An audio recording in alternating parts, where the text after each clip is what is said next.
بھی یہ کوشش کرتا ہے کچھ ایسا کر چلوں اپنی زندگی میں کہ چلا بھی جاؤں تو لوگ مجھے یاد رکھیں. اس کو کہتے ہیں جذبہ تفوق. یہ تیسرا جذبہ ہے. چوتھا جذبہ ہے جذبہ تسخیر کائنات. یعنی ہر انسان یہ چاہتا ہے کہ اس کائنات میں جو کچھ بھی ہے میں اسے سمجھ لوں. ہر شے کے پیچھے جو راز چھپا ہوا ہے اس راز کو میں حاصل کر لوں. تو میں نے آپ کو 4 جذبے بتائے جو حضرت آدم سے ہم انسانوں میں آئے. جذبہ حب ذات، جذبہ محبت، جذبہ تفوق، جذبہ تسخیر کائنات.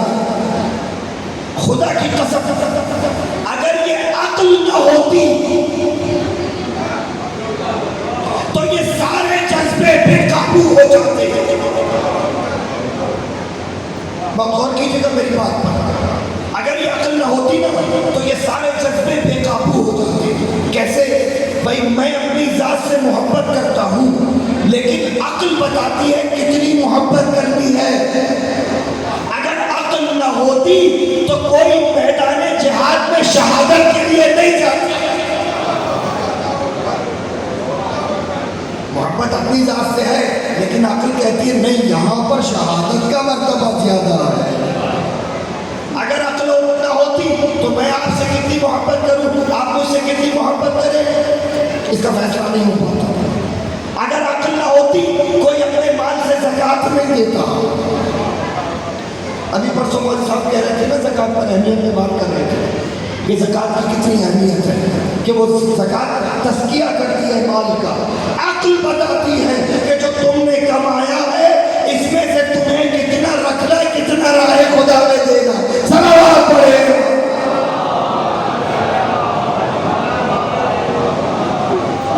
ذرا یہ عقل کو سمجھے. اس لیے کہ آج یہیں سے بات آگے بڑھاؤں گا. کبھی میں نے یہیں سے بات آگے بڑھائی تھی کہ اس عقل کی کیفیات کو سمجھنا ہمارے لیے ضروری ہے. تو عقل تعین کرتی ہے. اب سوال یہ ہے، کل بھی میں نے آپ کی خدمت میں یہ بات کی تھی دوسرے طریقے سے.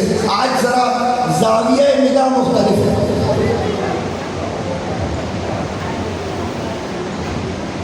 سوال یہ ہے کہ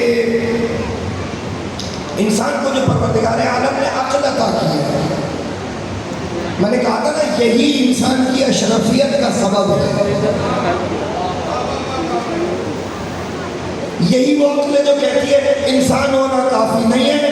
میں نے کل چکا کہا تھا صاحب کردار ہونا چاہیے.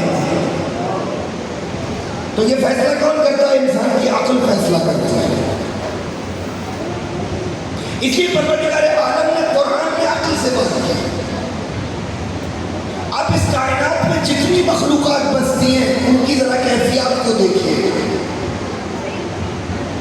جو کچھ بھی اس کائنات میں ہے ہم انسانوں کے علاوہ، اب غور کریں، ہر مخلوق کے پاس ایک راستہ ہے. ذرا اس بات کو غور کیجیے گا. ہم انسانوں کے علاوہ جو کچھ بھی اس کائنات میں ہے نا سب کے پاس ایک راستہ ہے. بھائی سورج اس کے پاس ایک ہی تو راستہ ہے نا، اپنے وقت پر طلوع ہوگا، اپنے وقت پر غروب ہو جائے گا.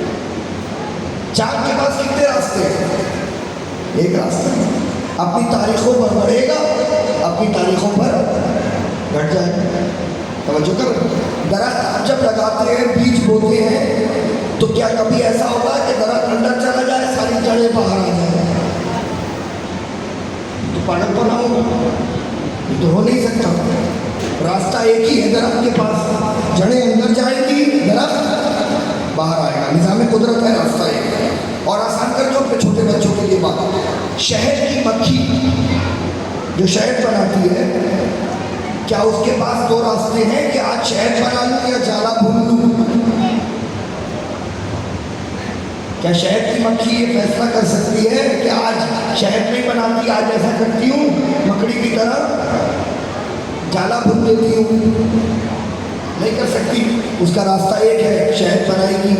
اچھا کیا مکڑی کے پاس یہ طاقت ہے کہ وہ سوچے کہ آج میں کوشش کر کے دیکھتی ہوں شہد کی مکھی کی طرح ذرا شہد کو بناؤں, پھولوں سے کچھ جمع کر کے لے آؤں؟ نہیں کر سکتی نا. کیوں نہیں کر سکتی؟ کیونکہ اس کا راستہ ایک ہے.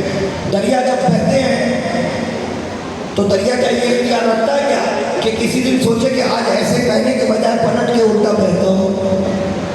نہیں بہ سکتا نا. کیوں نہیں بہ سکتا؟ کیونکہ راستہ ایک ہے. میں آپ سے کہہ رہا ہوں کہ کائنات میں جو کچھ بھی ہے اس کا راستہ ایک ہے. میں نہیں کہہ رہا, قرآن کہہ رہا ہے.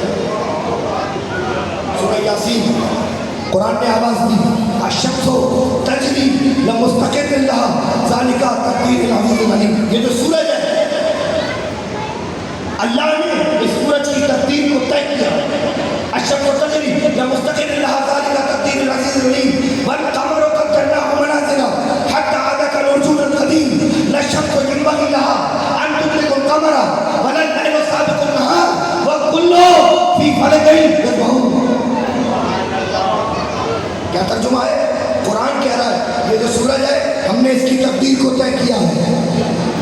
ہم نے اس کی تقدیر کو طے کیا. اب کیا کرے گا سورج؟ ہمارے طے کیے ہوئے نظام کے مطابق اپنے وقت پر طلوع ہوگا, اپنے وقت پر غروب ہوگا. اب دیکھیے کتنا اطاعت گزار ہے, نہ طلوع ہونے میں دیر کرتا ہے نہ غروب ہونے میں تاخیر کرتا ہے. کبھی دیر کرتا ہے. ایک مرتبہ صلوات پڑھیں.